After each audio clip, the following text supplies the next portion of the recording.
நண்பர்கள் அனைவருக்கும் பாலாரஞ்சுவேகம் YouTube channel சார்பாக இனிய நல்வணக்கம். இந்த நாள் உங்கள் அனைவருக்கும் இனிய நாளாக அமையட்டும். இன்னைக்கான பதிவில் வரக்கூடிய ஜூன் 2ஆம் தேதி பார்த்தீங்கன்னா குரு பெயர்ச்சி நடக்க போது 12 வருஷங்களுக்கு அப்புறமா உருவாகக்கூடிய ஹம்சராஜ யோகம். இந்த யோகத்தால் ஒரு 6 ராசிக்காரவங்களுக்கு பார்த்தீங்கன்னா ஜாக்பாட் அடிக்க போகுது அப்படின்னே சொல்லலாம். ஒரு 12 வருஷத்துக்கு அப்புறமா இவங்க வாழ்க்கையில் ஒரு விடிவு காலமே பிறக்க போகுது. அது எந்தெந்த ராசிக்காரர்கள், எந்தெந்த ராசிக்கு நல்ல காலம் இருக்குது, எந்தெந்த ராசிக்காரர்கள் கவனத்தோடு செயல்படணும் அப்படின்றத பற்றி தான் மிக தெளிவாக பார்க்க போகிறோம். வாங்க பதிவுக்குள்ளே போயிடலாம். எம்பெருமான் முருகப்பெருமானை வணங்கி நாம் இந்த பதிவை பார்க்கலாம். நாளன் செய்யும் வினைதான் என் செய்யும், என்னை நாடி வந்த கோலன் செய்யும், கொடு கூற்றன் செய்யும், குமரேசர் இரு தாளும் சிலம்பும் சதங்கையும் தண்டையும் சண்முகமும் தோளும் கடம்பும் எனக்கு முன் தோன்றிடனை. வெற்றிவேல் முருகனுக்கு அரோகரா, குருவாய் வருவாய் அருள்வாய் குகனே. இதுவரைக்கும் நீங்கள் நம்ம சேனல் சப்ஸ்கிரைப் பண்ணாமல் இருக்கீங்க அப்படின்னா சப்ஸ்கிரைப் பண்ணி வச்சுக்கிறோங்க. பக்கத்தில் இருக்கிற பெல் பட்டன் கொடுத்து ஆல் அப்படின்ற நோட்டிஃபிகேஷனையும் ஆன் பண்ணி வச்சுக்கிறோங்க. கடகராசிக்குள்ள குரு பகவான் பெயர்ச்சி ஆகும் பொழுதுதான் ஹம்ச ராஜயோகம் உருவாகுது. இதன் காரணமாக 6 ராசிக்காரர்கள் தங்களுடைய வாழ்வில் புதிய உச்சங்களை தொட இருக்கிறாங்க. அந்த ராசிகள் குறித்து தான் இந்த பதிவில் நம்ம பார்க்க போகிறோம். ஜோதிடத்தை பொறுத்த வரைக்கும் குரு பகவான் சுப கிரகமாக அறியப்படுறாரு. இவர் ஜூன் 2ஆம் தேதி 2026ஆம் ஆண்டு சந்திரனை அதிபதியாக கொண்ட கடகராசிக்கு பெயர்ச்சி ஆகிறாரு. கடகராசி அப்படின்றது குரு பகவான் உச்சம் பெறக்கூடிய ராசி. இந்த ராசியில் அவர் அக்டோபர் 31ஆம் தேதி வரை வீற்றிருப்பார். குருவோட இந்த பெயர்ச்சியானது கம்ச ராஜயோகத்தை உருவாக்க இருக்குது. இது பஞ்சமகா ராஜயோகங்களில் முக்கியமான யோகம். ஒரு கிரகம் தன்னுடைய உச்ச ராசியில் அமரும் பொழுது அது தன்னுடைய முழு பலன்களையும் வெளிப்படுத்தும். குறிப்பாக சுபகிரகமான குரு பகவான் தன்னுடைய உச்ச ராசியில் அமரும் பொழுது 12 ராசிக்காரர்களுக்கும் சுப பலன்களை ஏற்படுத்துவார். இருந்தாலும் மிதுனம், கடகம் உள்ளிட்ட சில ராசிகளுக்கு சிறப்பான பலன்கள் கிடைக்க வாய்ப்பு இருக்கு. ஹம்ச ராஜயோகத்தால் பலன் பெற இருக்கக்கூடிய 6 ராசிகள் குறித்து இந்த பதிவில் பார்க்க போகிறோம். இந்த ஹம்ச ராஜயோகம், அதாவது இந்த குரு பெயர்ச்சியால் முதலாவதாக பயனடையக்கூடிய ராசி அப்படின்னு பார்த்தீங்கன்னா மிதுன ராசிக்காரர்கள். மிதுன ராசியோட 2ஆம் வீடான தனஸ்தானத்தில் குரு பகவான் பெயர்ச்சியாக இருக்கிறாரு. ஜோதிட ரீதியாக பார்க்கையில் 2ஆம் வீட்டில் குரு பகவான் இருக்கிறது அப்படின்றது மிகவும் மங்களகரமானதாகவும் அதிர்ஷ்டம் நிறைந்ததாகவும் சொல்லப்படுது. தனஸ்தானத்தில் அமரக்கூடிய குரு பகவானால் மிதுன ராசிக்காரர்களுக்கு செல்வ செழிப்பு கிடைக்கும். சமூகத்தில் மதிப்பு மரியாதை உயரும். வெளிநாட்டு பயணங்கள் ஏற்படும். செல்வத்தோட அதிபதியான குரு பகவான் பொருளாதார ஸ்திரத்தன்மையை வழங்குவார். நிதி வாய்ப்புகளை வாரி வழங்குவார். வீட்டில் சுப நிகழ்ச்சிகள் நடைபெறக்கூடும்.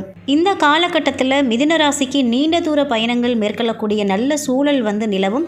வெளிநாட்டுக்கு பயணம் செல்லுதல், படிப்பு தொடர்பான பயணம் அப்படின்ற பயணங்கள் உங்களுக்கு நன்மை தரக்கூடியதாக இருக்கும். ஆன்மீக நாட்டமும் இறை வழிபாடும் இந்த காலகட்டத்தில் அதிகரிக்கும். அடுத்ததாக இந்த குரு பெயர்ச்சியால் நன்மை அடையக்கூடிய 2வது ராசி கடகராசி. தேவர்களின் அதிபதியாக விளங்கும் குரு பகவான் கடகராசியின் லக்னஸ்தானத்துக்கு பெயர்ச்சி ஆகிறாரு.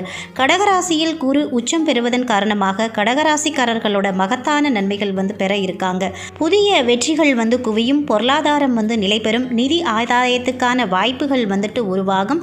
வாழ்க்கையில் நிலவி வந்த போராட்டங்கள் முடிவுக்கு வரும். சவால்களை கடந்து வெற்றிகளை பெறுவீர்கள். உங்கள் முயற்சிக்கு தடையாக இருந்த முட்டுக்கட்டைகள் விலகும். வீட்டில் மங்கள நிகழ்ச்சிகள் நடைபெறும். தொழில் உள்பட பல விஷயங்களை, புதிய தொடக்கங்களை கடைபிடிப்பீங்க. நீங்கள் எடுத்து வைக்கக்கூடிய ஒவ்வொரு அடியிலும் உங்களுக்கு வெற்றி கிடைக்கும்.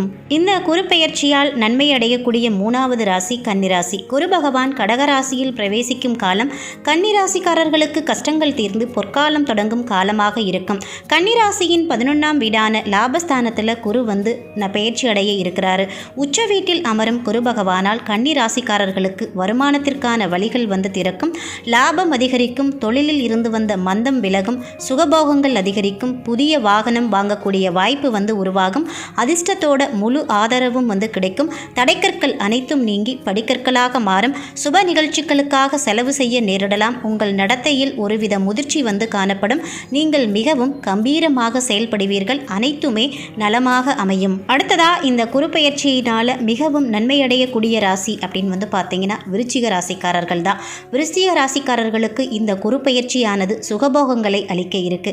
விருச்சிக ராசியின் பாக்கியஸ்தானமான 9வது வீட்டில் குரு பெயர்ச்சி நடக்க இருக்கு.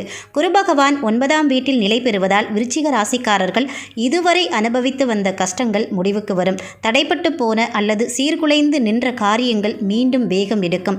வாழ்க்கையில் புதிய முன்னேற்றம் வந்து காணப்படும். உடல் ஆரோக்கியத்தில் இருந்து வந்த பிரச்சனைகள் வந்து சரி செய்யப்படும்.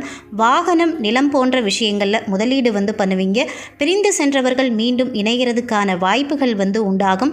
உங்கள் குழந்தைகள் சார்ந்த விஷயங்களில் மகிழ்ச்சியான செய்திகளை நீங்கள் வந்து கேட்க நேரிடும். வரக்கூடிய இந்த குரு பெயர்ச்சியால் 5வதாக நன்மை அடையக்கூடிய ராசிக்காரர்கள் மகர ராசிக்காரர்கள். மகர ராசிக்காரர்களுக்கு குரு பெயர்ச்சி 7ஆம் வீட்டில் நடைபெற இருக்கு.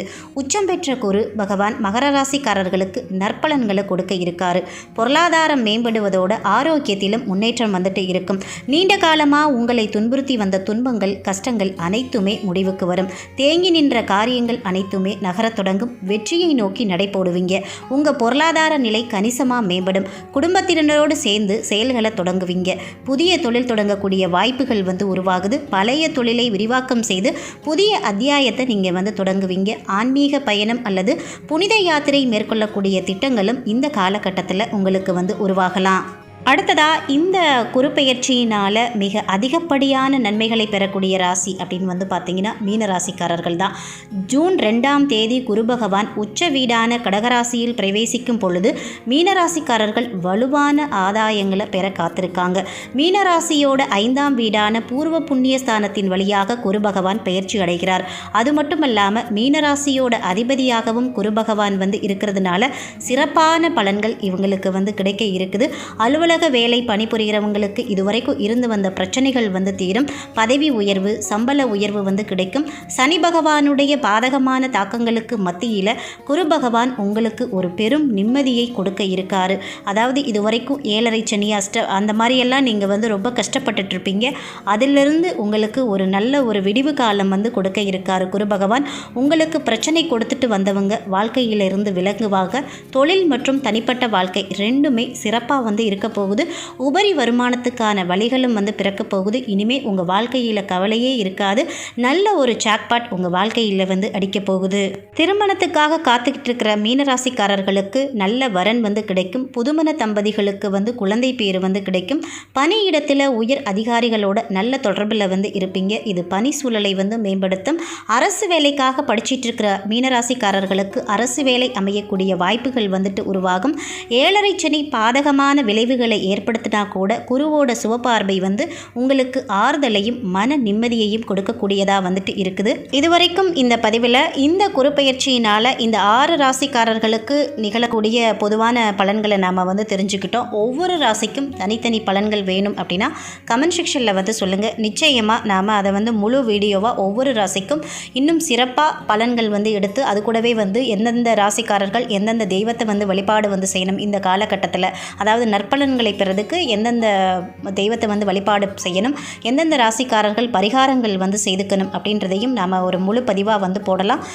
நீங்கள் உங்களுடைய ராசி என்னவோ அதையும் கமெண்ட் செக்ஷனில் வந்து தெரிவித்து அதற்கான பலன்களையும் கேளுங்க. நிச்சயமாக அதற்கான வீடியோவும் நம்ம வந்து மேக் பண்ணி போடுவோம். இந்த பதிவு உங்களுக்கு மிகவும் பயனுள்ளதாக இருந்திருக்கும் நினைக்கிறேன். இந்த வீடியோ பிடிச்சிருந்தால் லைக் பண்ணி உங்கள் நண்பர்களுக்கும் ஃபேமிலி மெம்பர்ஸ்க்கும் ஷேர் பண்ணுங்கள். அவர்களும் பார்த்து பயன்பெறட்டும். இந்த வீடியோ பற்றின உங்களுடைய சந்தேகங்களையும் கருத்துக்களையும் கமெண்ட் செக்ஷனில் சொல்லுங்கள். மற்றும் ஒரு நல்ல பதிவில் சந்திப்போம். நன்றி, வணக்கம், வாழ்க பல்லாண்டு.